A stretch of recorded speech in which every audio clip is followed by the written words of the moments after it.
So you're thinking about entertaining working with me as your buyer's agent, as a realtor, but you don't know what that's gonna look like, how that's gonna tee up, what needs to be prepared in the process, and how is Leif going to represent me as my buyer's agent. That's what we're gonna cover today, because you don't know what you don't know, so I'm gonna help you understand what the process looks like as we gear up for that, how we're gonna be working together, what it looks like for me to serve you. Let's take a look.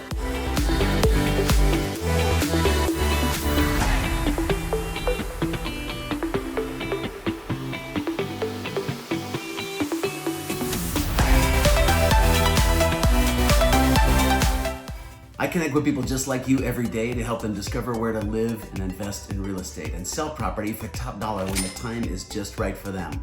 My name is Leif Jacobson. I'm an ex-cop turned realtor, also known as Safe Leif. If you're new to this channel, subscribe so you're first to learn about Colorado real estate. My contact information is below, and I'm super excited to hear from you. I'd love to have you reach out by text, call, or email after this video, or book a calendar appointment so I can reach out to you, whatever works best. So today we're digging into what it looks like to tee up to working with me as your buyer's agent, how I'll advocate for you and serve you in your best interest and your priorities in moving forward with this process of purchasing property. So I am a straightforward communicator. Like I say, I'm a retired police officer. I'm very straight up and straightforward. I'm also very relational. I'm a genuine connector with people. It's all about relationship for me and serving people with integrity and wholeheartedness. So it's about learning about goals and priorities, and everybody has different outcomes that they're looking for and needs for their family or for themselves and property. It's my job to understand you and understand those and how I can serve you as we move forward in that process. So I'm a very straightforward communicator. I have the highest integrity. I'm extremely proactive in communicating, and I would love to serve you in that. But let me help you understand some of the components as we move forward and look at working together as far as the preparation that's needed in order to move forward so I can serve you well and so you get your needs met, which is the entire point. The first thing we'll talk about today is my commission that I make as a real estate agent. So I can serve clients on the buying side of property, I can serve clients on the listing or the selling side of property, and those are two separate commissions. Or I can do both, depending on how the transaction is structured. So in this case, we're talking about me serving as your buyer's agent, and typically, the seller of property, this isn't the law, this is tradition, that the seller of property pays my commission as the buyer's agent, working with a qualified buyer to bring forward a buyer and bring a transaction to close with a successful acquisition of property.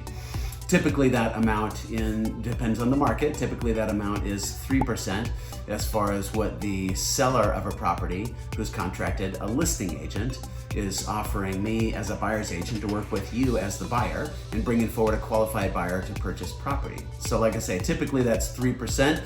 Again, that's not law, that's just kind of tradition, and it's what I need to make in order to make a living. This is what I do full time for my livelihood, is serving clients in this process, and that's what I make. So a lot of people work that backward in the 3%, and they work the numbers, like you don't have to be a genius to work numbers backward in the 3%, and they assume that all realtors are just killing it and we're all minting money. Let me help you understand, if you don't mind, where that money goes and what kind of components that pays for in the process, because I'm not taking home 3% of the purchase price of every property. There's lots more to it. I'm self-employed as a realtor. I'm not employed by my brokerage. I hang my license at my brokerage, and my brokerage takes typically 1%, including advertising and other fees. So 1% of the 3 goes to my brokerage and operating costs and advertising. The other percent goes to me as a self-employed individual in the United States, goes to taxes. So I get to pay nearly 1% to the government for taxes, and I actually live on or take home 1% of that price. So don't assume, try not to assume that I'm just taking away all of that money. It is a huge part to do this with integrity and to do it right with the right resources and have the right tools and marketing in place to serve people well as a realtor, because I work on both sides, in the purchase and the sale of property. In order to do that with integrity, there's lots of costs and lots of expenses that go into working as a realtor. So all that is to say, I just like to be full disclosure up front that I'm not just just walking away with a big smile on my face with 3% in my pocket of every transaction. A good amount of that goes to expenses in order to operate with integrity and the right resources in this business in order to serve you well as the client. The other piece of that is I'm acting as your fiduciary. So in the United States, a fiduciary is basically serving a client's best interests with the highest level of advocacy and confidentiality for the client. So when I'm your agent, there's a couple of different structures and how agents can work with clients, but with a buyer agency agreement, for me to serve as your buyer's agent, I'm serving as your fiduciary, which means serving you and advocating for you at the highest level and serving you 100% in every way of business with the highest integrity. One important component we need to look at as we tee up the buying process is your ability to buy property. And unless you're purchasing with cash, most people don't have cash up front and they're utilizing a mortgage loan or a lender in order to borrow the majority of the money they need in order to acquire the property and pay for the property and close on it. So utilizing a mortgage loan and a lender is a huge part of the process, and we need to be sure that we're working with a lender with the highest integrity like I roll with, because offering on property and closing successfully on property isn't just about a high purchase price or the lowest purchase price for you, high purchase price for the person selling the property and low purchase price as we can for you acquiring the property. It's not just about the price. A price can all sound great, but if it's not going to close successfully, then that's a problem. And obviously there's no point in throwing out any kind of numbers unless we can close successfully on a property. So it's important to work with loan officers with the highest integrity that don't have any smoke and mirrors, and numbers up front are full disclosure and high integrity, so we know where you stand and we know what you're approved for. So it's important to work with a loan officer. I have great relationships with loan officers and mortgage entities to get you pre-approved for a mortgage loan, because we don't know really what you're shopping for unless we know what you're approved for in a loan and kind of your buying power through the loan in order to go purchase and shop for property. So that's the first step, is to get you fully pre-approved before we go touring properties and before we're even looking at property. So there's no reason to look at property in the $800,000 range if your maximum approval amount for a loan is $550,000. We'd just be wasting your time and everyone else's time. Pre-approval process is vital up front, so we know your buying power, and we have that letter, because any offer we put forward to property needs to include the pre-approval letter as proof, basically, that you have the buying power in order to offer on the property that you're making an offer on. It's also important to point out that most people actually are approved for a higher loan amount than they want to make payments on. So it's like, hey, it's great that I'm approved for a loan of $700,000, but I don't want to make the payment on a loan for $700,000. So most people want to purchase, you're looking at your own cash flow and looking at your finances, most people want to purchase for less than they are approved for. So just because you have a higher approval amount doesn't necessarily mean that you want to spend that amount of money. The next item we want to look at is cash preparation. So as you orchestrate your cash position in order to prime yourself to be an appropriate place to purchase property, there are numerous costs, and not just the down payment that everybody hears of, but there's costs such as closing costs to obtain the loan. That's the most expensive piece of closing costs. Typically, other than down payment, is the amount to obtain the loan, which is not cheap. It's expensive to borrow money. It's expensive to obtain loans, especially for a mortgage amount to the tune of hundreds of thousands or more dollars. So it's important to have the cash. The down payment is the percentage that you need to pay down against the total purchase price, and other closing costs and things called prepaids that you need to pay up front. So you might need to pay for property insurance up front for the entire year, or if there's HOA fees, homeowner association fees, or other expenses and taxes, you may need to prepay for those up front upon closing on the loan. So it's important to have all of that in mind when you look at your cash position and the amount of cash that you have available, including earnest money. So earnest money is typically a down payment that you put when you're, the first thing that's required of you once you go under contract to purchase property is the deposit of earnest money. And earnest money basically shows skin in the game. It shows good faith from you. that you're serious about buying property, that you have those financial resources in order to put a deposit, just like a deposit down on anything.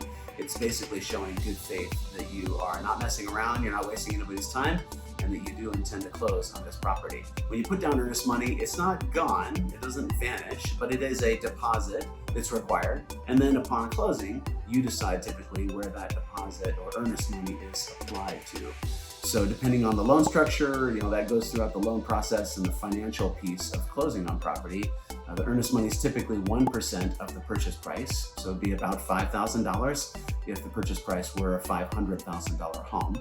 About $5,000 up front is required as far as a down payment, and then you apply that earnest money toward the end. Typically, most people apply the earnest money toward their closing costs of the loan, which can be widely vary.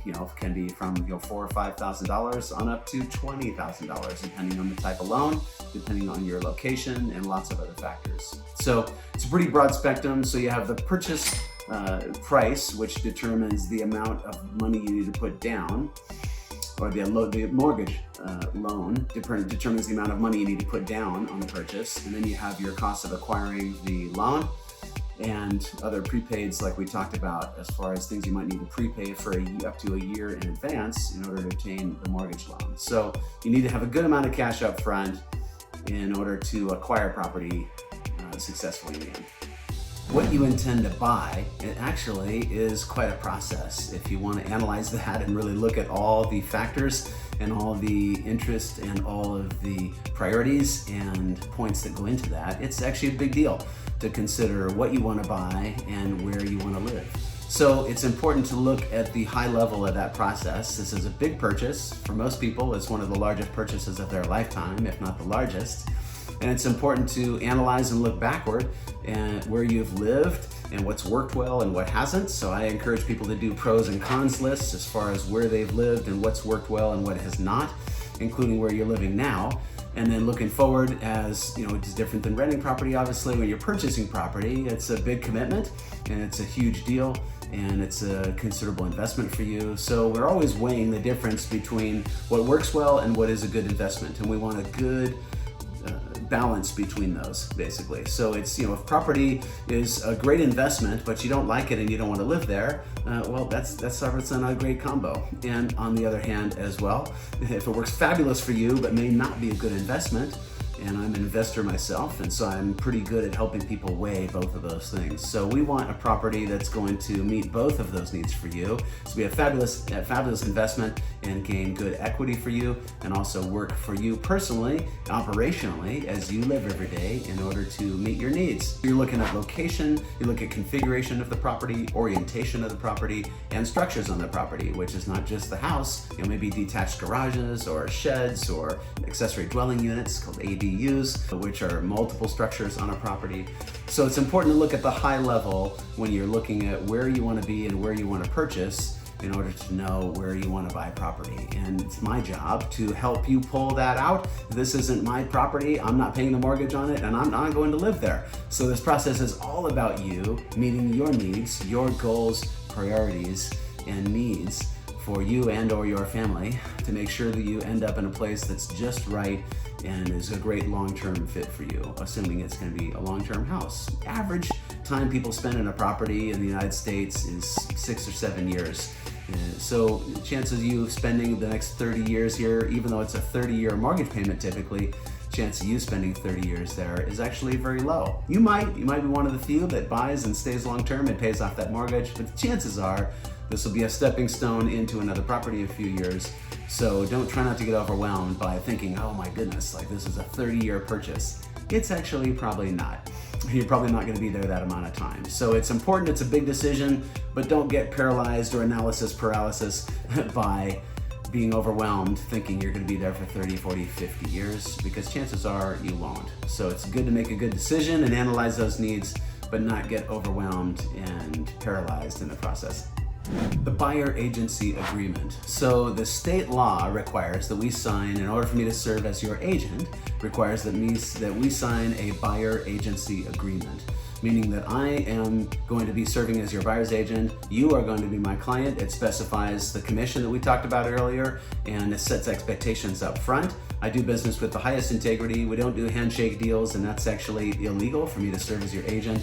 We need to have an agreement in place, but it's important that you understand that the thrust of the agreement is not to obligate you to work with me. You're never obligated to work with me. You can fire me anytime if I'm not serving your needs with excellence like I tout and who I say I am and how I tout that I do. If you don't feel like that's happening, you're never obligated to work with me as your agent. You can work with any agent anytime. But the buyer agency agreement, again, sets those expectations up front and sets the thresholds very clear for where I need to serve as your fiduciary, as I was saying, serving very specific needs and levels of advocacy for you as your agent. So that's what the buyer agency agreement is, and you can notify me anytime if you're not interested in working with me. That doesn't happen very often, but if it were, you need to know that you have the freedom to work with an agent that's going to serve you well, that you resonate with, and that you feel like is serving you with integrity. So I'm never trying to lock anyone into working with me as far as agreement, but when I have the highest integrity in business and having an agreement in place that spells out your duties to me, my duties to you, and serving as your agent, because we want to have the highest integrity up front. MLS stands for Multiple Listing Service. There are multiple listing services, or MLSs, all over the United States. I believe there are a few thousand MLSs in the United States, and those are different in different areas.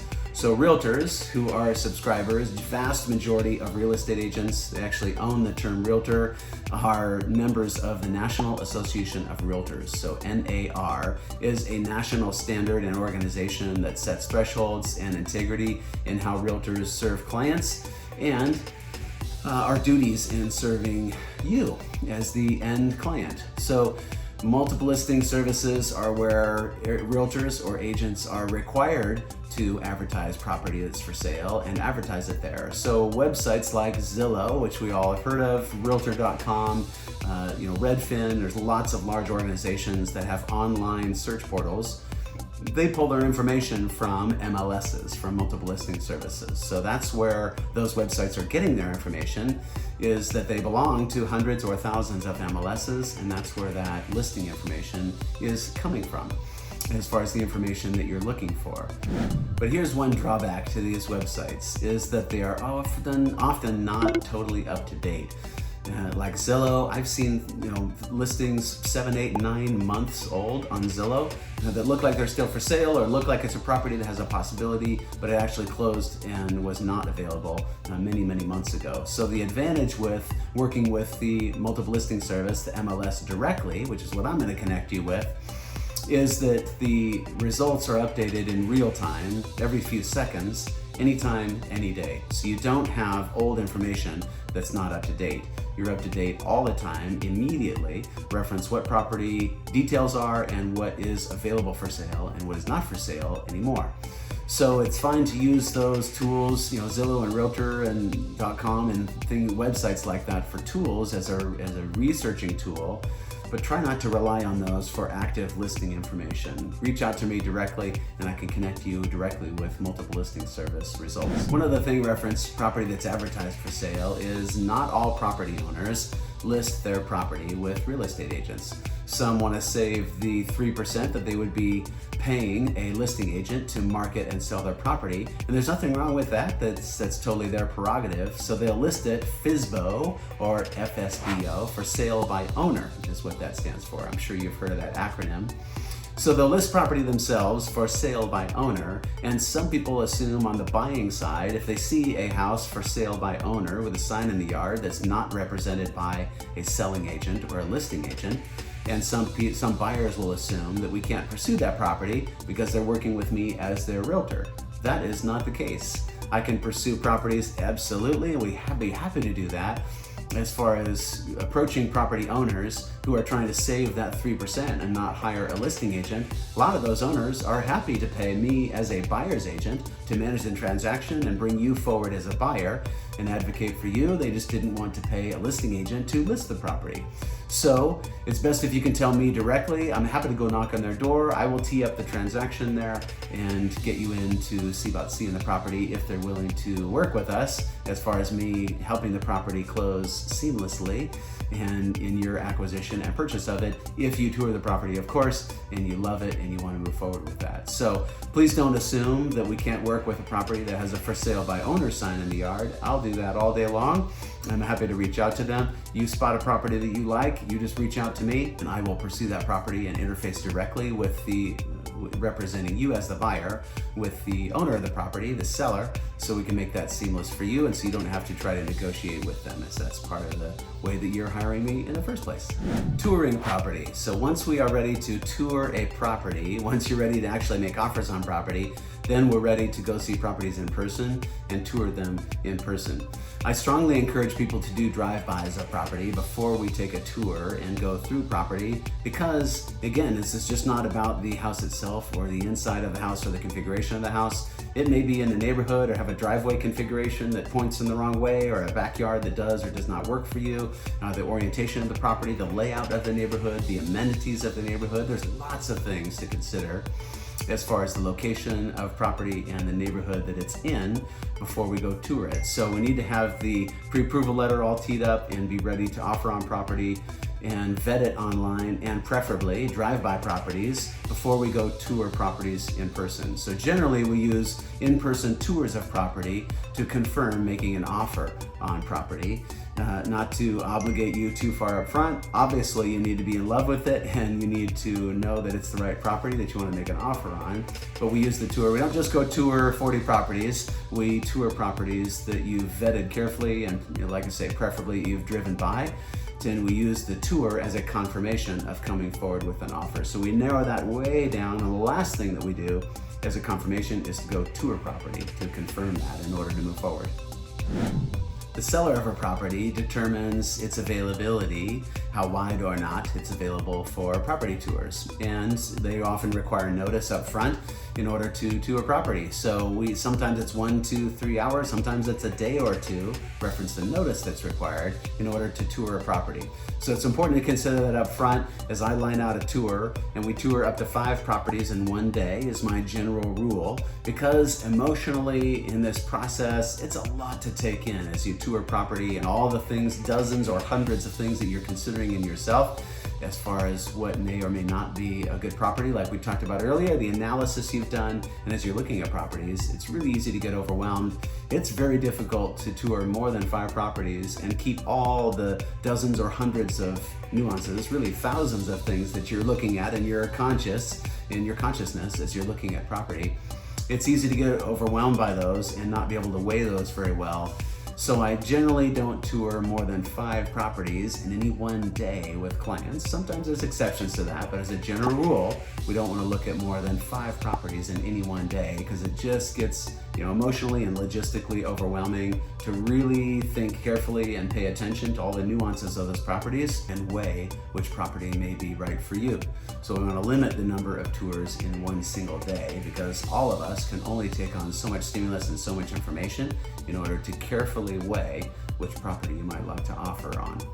Let me touch on new construction real quick. Some people wonder whether they even need a realtor if they're looking to purchase a new house from a builder that is new construction. And yes, it is my job as a realtor to work with folks in purchasing property, and some people don't think it's necessary to use a realtor when buying from a builder, but I think it is, and I'll tell you why.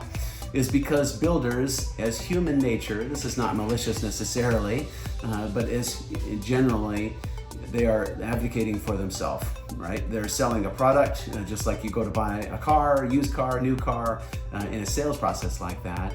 The seller of the whatever it is looking out for their own best interests. They're not necessarily, respectfully, serving your best interests. So that's my job, is to advocate for you when we're looking for a place for you. So I'm looking at all sorts of factors when we're going to a builder, and it's my job to keep them accountable as they're trying to cut costs and get the best price that they can.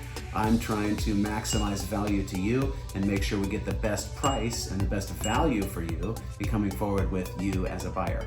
Builders, which are a seller, just like a private home seller of a resale home that already exists, the seller of new construction, typically and traditionally pay my commission as a buyer's agent. So it costs you generally nothing to utilize me and have me advocating for you as your realtor and purchasing new construction through a builder. So you get all the benefit of my services to you without having to cost you anything, because the builder pays me in order to bring you forward as a qualified buyer of a property.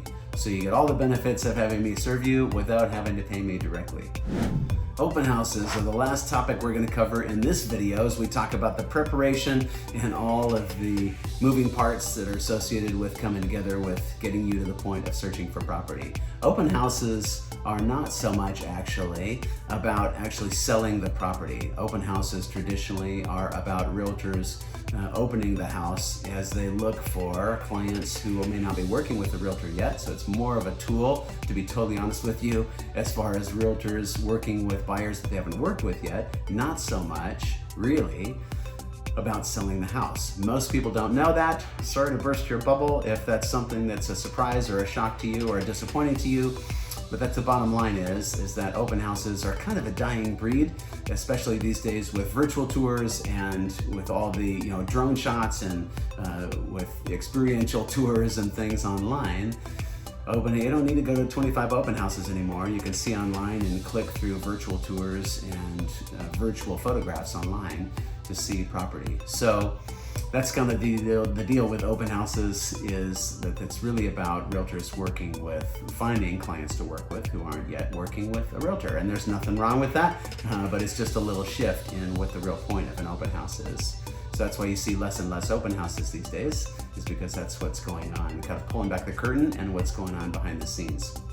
So thanks for joining me today. Hopefully this has been helpful for you in covering many components that come together when we're teeing you up and preparing you for the buying process, priming you up in searching for and looking for property, touring property, and getting to the point where we'll actually make offers and get you under contract. That's in the next video, and we'll cover that next. My name is Leif Jacobson. Thanks for joining me today. I'm super excited to hear from you. Reach out by text, call, or email. I'm looking forward to hearing from you and advocating for you and working with you in this process. Thanks for hanging in with me today. I'll see you on the next video.